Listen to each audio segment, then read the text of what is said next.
Shifting gears hard again, actually. The fossil fuel and nuclear energy industries are currently heavily to be tax tactless, subsidized. Will your party continue or discontinue these subsidies? And will you reduce Canada's carbon emissions by 60%? And if so, how? I will throw that at Nikki, actually. Yes.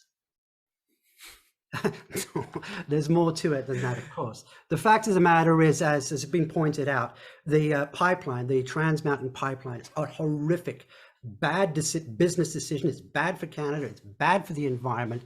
It's opposed by the majority of Canadians, and we could use the now 12.5 billion, and it's going to become even more at the end of the day, instead of having a pipeline delivering fossil fuels and potentially poisoning the environment. Maybe we could put this to better use, like a just recovery from COVID, or indeed green space, the creation of perhaps smaller micro, to go back to the previous question, micro spaces. National parks don't have to be thousands of miles across. They can be relatively small. We have parkettes at a municipal level. Why don't we have national parkettes? That's a ludicrous idea, but why not?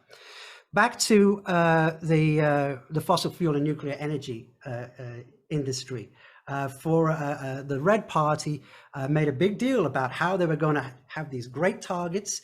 You know, it's great to have all these plans as to where you're going to go on a trip. But if the car is still in the garage, you know, nothing happens. All of these targets, which are, you can never possibly get met. It's not getting better, it's getting worse.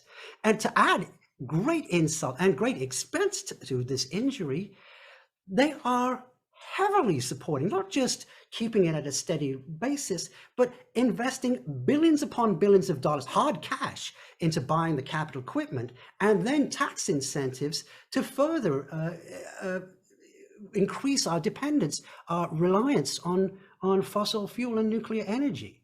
So yes, we oppose it, and yes, if elected, every right-thinking MP, and myself included, would vigorously oppose it and propose that we spend that money on things that Canada desperately needs right now, including, of course, perhaps clean water, a better way of delivering our sewage out of our communities, and maybe, just maybe, air that doesn't poison us and contribute to, excuse me, hard to breathe. I've got my puffers standing by here, but we have bad air that contributes to respiratory illness, and we're suffering the consequences of it right now.